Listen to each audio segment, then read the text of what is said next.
Assalamualaikum warahmatullahi wabarakatuh. Perkenalkan, nama saya Ida Mutahharoh. Di sini saya akan menjelaskan tentang analisis efisiensi produksi dan pendapatan usaha tani jagung di Kecamatan Natar, Kabupaten Lampung Selatan.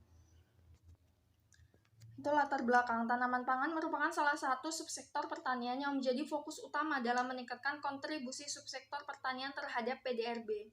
Jagung merupakan tanaman pangan yang berpengaruh strategis dalam subsektor pertanian menurut Ansor pada tahun 2011. Produksi jagung nasional juga berpengaruh besar dalam memasok pasar jagung dunia yang mencapai sekitar 8 ton per tahun menurut Made pada tahun 2005.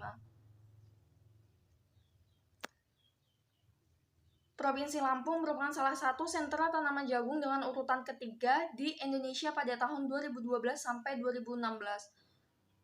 Berikut tabel luas panen dan produksi tanaman jagung pada tahun 2011 sampai 2013 di Kabupaten Lampung, yaitu ada Lampung Timur, Lampung Selatan, Lampung Tengah, dan Lampung Utara Pesawaran. Lampung Selatan merupakan salah satu sentra tanaman jagung tertinggi pada tahun 2011 sampai 2013.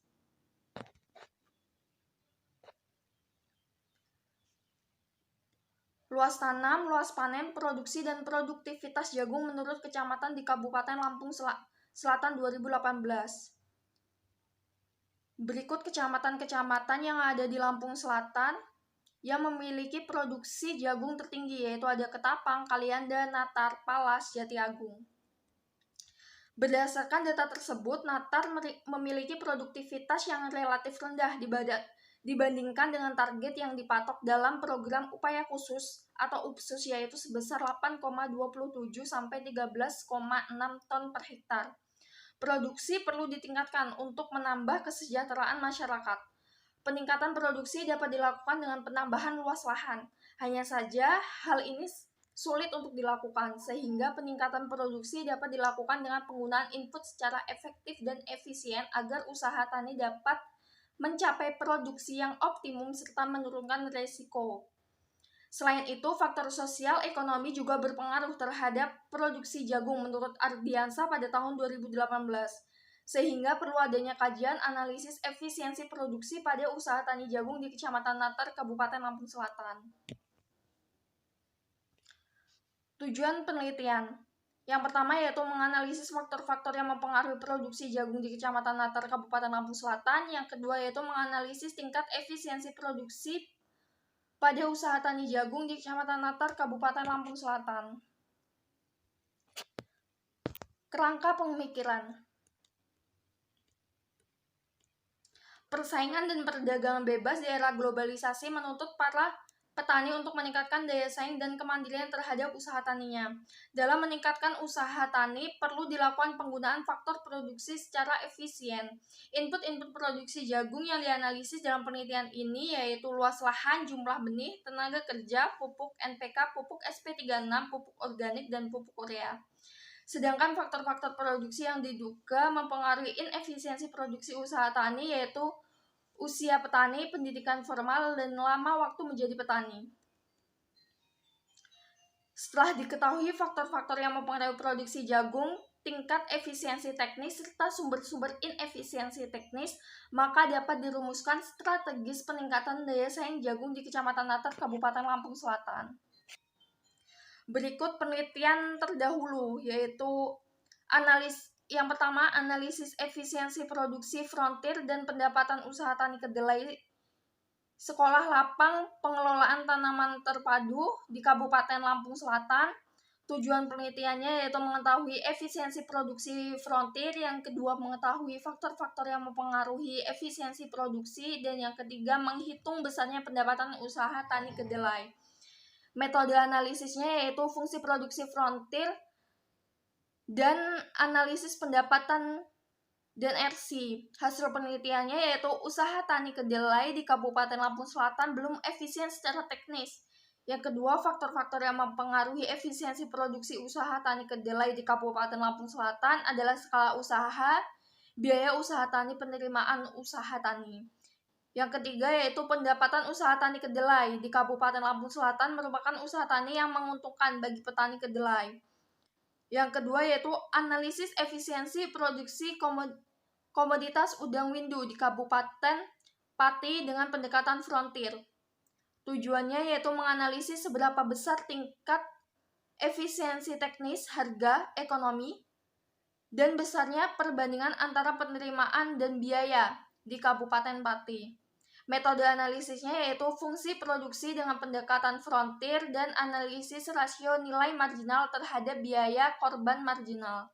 Hasil penelitiannya yaitu usaha budidaya komoditi udang windu belum efisien secara teknis, dan return of scale dari usaha budidaya komoditas udang windu di Kabupaten Pati menunjukkan nilai increasing return to scale sebesar 1,53. Yang ketiga yaitu analisis efisiensi penggunaan faktor-faktor produksi usaha tani tembakau rakyat Kabupaten Kendal, yang memiliki tujuan penelitian yaitu menganalisis alokasi dan tingkat efisiensi penggunaan faktor produksi. Yang kedua, menganalisis tingkat keuntungan yang diperoleh. Metode analisisnya yaitu metode purposive sampling dengan analisis frontier. Hasil penelitiannya yaitu variabel yang signifikan adalah luas lahan, pupuk, bibit, sedangkan untuk variabel tenaga kerja dan pestisida tidak signifikan. Yang kedua, efisiensi teknis, harga, dan ekonomi tidak tercapai karena nilai yang lebih dari 1.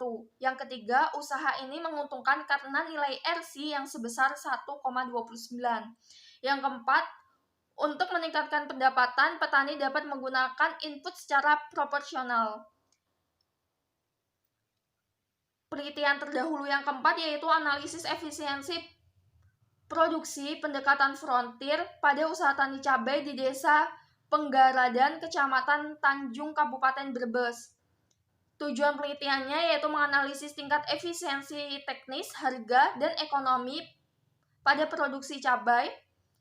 Yang kedua yaitu menganalisis skala hasil dengan metode analisis model simple random sampling dengan analisis fungsi produksi frontier. Hasil penelitiannya yaitu faktor-faktor produksi seperti luas lahan, benih, pupuk, dan pestisida mempengaruhi produksi cabai di Desa Pengaradan. Dan yang kedua yaitu rata-rata efisiensi teknis nilainya mendekati 1, berarti belum efisien sehingga perlu ditambah inputnya. Yang ketiga yaitu efisiensi harga lebih besar dari 1. Yang keempat, efisiensi ekonomi belum tercapai karena kedua efisiensi belum tercapai. Yang kelima yaitu dilihat dari nilai RTS-nya yang lebih dari 1, maka usaha ini pantas untuk dikembangkan. Yang kelima yaitu efisiensi produksi komoditi lada di Provinsi Bangka Belitung. Tujuan penilaiannya yaitu melihat keragaan usaha tani lada, melihat fungsi produksi lada, serta peubah mana saja yang mempengaruhi fungsi produksi tersebut. Metode analisisnya yaitu analisis regresi dan model ekonometrika akan dipergunakan untuk menduga fungsi produksi komoditas lada, sedangkan untuk mengestimasi efisiensi teknis digunakan fungsi produksi frontier. Hasil penelitian yaitu usaha tani lada memberikan keuntungan bagi petani yang mengusahakan. Ini terlihat pada nilai gross BC dalam kurun waktu penelitian selama 7 tahun berkisar antara 1,58 sampai 2,72 dengan tingkat harga jual lada putih sebesar 16.000 per kilo. Usaha ini akan mencapai titik impas pada tahun keempat produksi. Sedang yang kedua yaitu rataan technological efficiency untuk petani sampel lada adalah 0,71. Hal ini menunjukkan bahwa masih ada peluang untuk meningkatkan produksi lada. Tinjauan pustaka dari budidaya tanaman jagung. Menurut Balai Besar Pengkajian dan Pengembangan Teknologi Pertanian 2014, berikut teknis budidaya tanaman jagung. Penyiapan lahan. Pengolahan lahan dapat dilakukan melalui 2 cara, yaitu olah tanah sempurna atau OTS dan tanpa olah tanah atau TOT. OTS dapat dilakukan pada lahan kering dengan cara dibajak menggunakan traktor, sapi, atau cangkul, kemudian digaru dan disisir sampai rata, sedangkan TOT atau olah tanah minimum dapat dilakukan pada lahan sawah. Yang kedua yaitu pembuatan saluran drainase atau irigasi. Nah, pembuatan saluran drainase menggunakan cangkul dilakukan saat penyiangan pertama pada lahan kering, sedangkan pada lahan sawah saluran irigasi dibuat setiap 2 baris tanaman. Yang ketiga yaitu pemberian bahan organik. Pemberian bahan organik penting dilakukan pada tanaman yang baru ditanam. Hal ini berfungsi sebagai pupuk dasar yang akan menambah struktur tanah. Pupuk organik dapat diberikan dengan takaran 2-3 ton per hektar. Yang keempat yaitu pembumbunan. Pembumbunan dapat dilakukan pada penyiangan pertama atau penyiangan kedua, sekaligus dilakukan pemupukan kedua. Yang kelima yaitu penyiangan. Penyiangan dapat dilakukan melalui 2 cara, yaitu mekanis dan kimia menggunakan herbisida. Proses penyiangan dilakukan pada umur 14-20 hari setelah tanam dan 28-30 hari setelah tanam. Apabila penyiangan kedua menggunakan herbisida, maka sebaiknya penyemprotan lebih 20 cm di atas permukaan tanah. Yang keenam yaitu pengendalian hama dan penyakit. Salah satu faktor utama kegagalan panen pada usaha tani jagung yaitu adanya organisme pengganggu tanaman. Terdapat beberapa jenis hama pada tanaman jagung yaitu penggeret batang, penggeret tongkol, dan lalat bibit. Selain hama juga terdapat penyakit yang sering dijumpai pada tanaman jagung yaitu bulai, karet daun, dan busuk batang. Yang terakhir yaitu panen dan pasca panen. Proses pemanenan jagung perlu dilakukan dengan cepat. Hal ini dikarenakan jagung tidak dapat bertahan lama setelah proses pemanenan dilakukan. Pemanenan baik dilakukan pada saat cuaca cerah dan kadar air biji mencapai lebih dari 30% setelah proses pemanenan selesai, jagung dipipil dan dijemur sampai kadar air biji jagung mencapai 14% untuk siap dijual.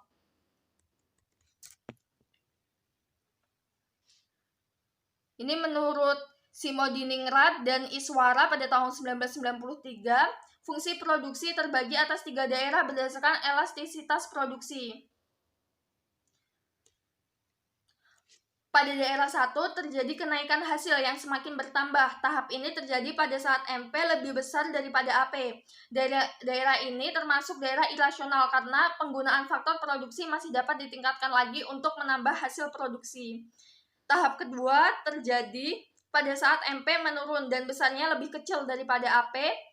Tahap 2 dimulai sejak saat AP mencapai maksimum dan berakhir pada saat MP sama dengan 0. Tahap 2 merupakan daerah yang relevan menurut sudut pandang ekonomi atau tahap rasional dalam produksi.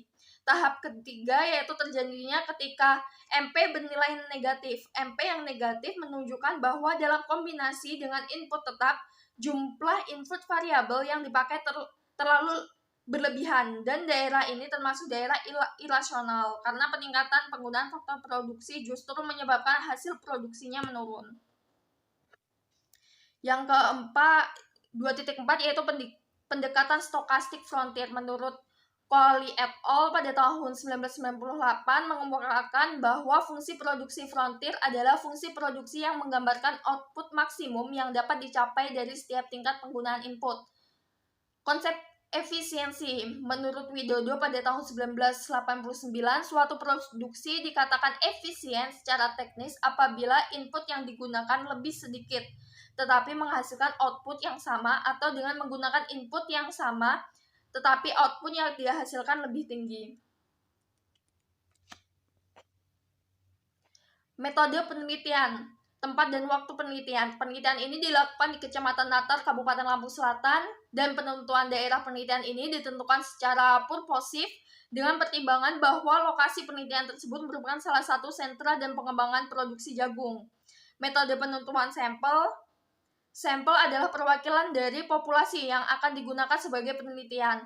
Penelitian mengambil toleransi tingkat kesalahan sebesar 15% dengan jumlah populasi sebanyak 238 responden. Hal ini menggunakan responden yaitu petani yang tidak ikut serta dalam kelompok tani. Penentuan sampel dengan pendekatan Sofin sehingga jumlah sampel yang akan diteliti sebanyak 38 responden petani jagung yang tidak bergabung dalam kelompok tani. Mengapa menggunakan responden yang tidak ikut serta dalam kelompok tani, karena potensi petani untuk yang tidak ikut kelompok tani kemungkinan besar hasil produksinya itu kurang gitu. Sehingga dilakukan penelitian ini sehingga hasil produksi petani nanti diharapkan akan tumbuh. Metode penelitian. Penelitian ini menggunakan metode ekonometrika dengan penuturan model matematis sebagai alat perhitungan dan akan digunakan tahapan-tahapan yang dapat menentukan hasil penelitian dan model yang digunakan untuk menjelaskan dan menggambarkan hal abstraksi pada keadaan yang diteliti. Analisis fungsi produksi stokastik frontier. Ada YT yaitu produksi jagung, ada X1 luas lahan, X2 jumlah benih, X3 tenaga kerja, X4 pupuk NPK, X5 pupuk SP36, X6 pupuk organik, X7 pupuk urea. Analisis efisiensi dan inefisiensi teknis. Efisiensi teknis untuk seorang petani berkisar antara 0 sampai dengan 1, di mana 1 menunjukkan suatu usaha tani sepenuhnya efisien secara teknis.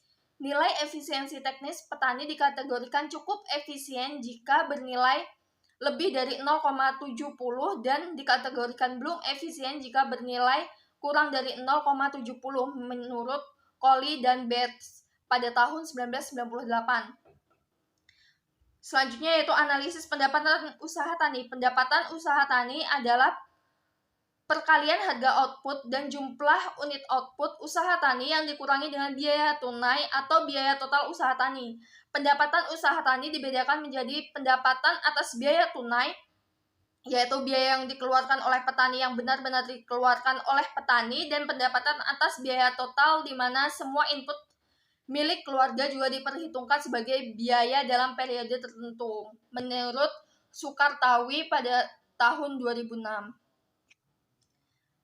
Berikut presentasi dari saya. Apabila ada kesalahan, saya mohon maaf. Saya akhiri. Wabillahi taufiq wal hidayah. Wassalamualaikum warahmatullahi wabarakatuh.